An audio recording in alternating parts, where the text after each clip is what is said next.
जाण्यासाठी रवाना झालेले आहेत आणि सोबत त्यांच्या पत्नी सुद्धा अमृता फडणवीस सुद्धा आपण या दृश्यांमध्ये पाहतोय। आज मंत्रिमंडळाचा शपथविधी जो आहे तो होणार आहे। आमदारांना मंत्रिपदाची शपथ जी आहे ती दिली जाणार आहे। संध्याकाळी 4 वाजता नागपूरमध्ये आयोजन करण्यात आलेलं आहे आणि यासाठी आता मुख्यमंत्री देवेंद्र फडणवीस यांचा ताफा जो आहे तो विमानतळाकडे रवाना झालेला आहे, नागपूरकडे रवाना झालेला आहे। दुपारी 12 वाजता नागपूर विमानतळावर देवेंद्र फडणवीस यांचं आगमन होईल आणि यावेळेला एक रॅली सुद्धा काढली जाणार आहे। स्वागत रॅली असं नाव या रॅलीला देण्यात आलेलं आहे।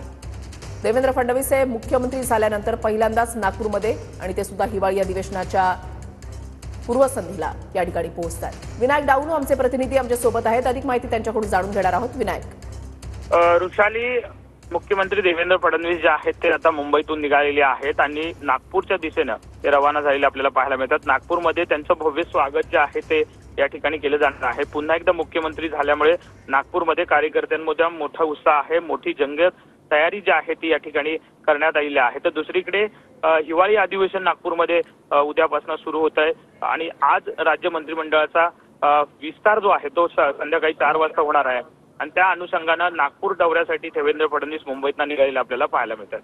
नक्कीच धन्यवाद विनायक, दिलेल्या सविस्तर माहितीसाठी। अपडेट सातत्यानं तुमच्याकडून जाणून घेणार आहोत। संध्याकाळी 5:30 वाजता रामगिरी निवासस्थानी राज्य मंत्रिमंडळाची बैठक जी आहे ती होणार आहे। फडणवीस दुपारी 12 वाजता नागपूर विमानतळावर दाखल होतील।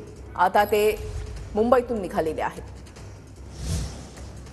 फडणवीस दुपारी 12 वाजता नागपूर विमानतळावर दाखल होणार आहेत। महत्त्वाची बातमी आपण पाहताय, नागपूर विमानतळापासून निवासस्थानापर्यंत स्वागत रॅली जी आहे ती काढली जाणार आहे।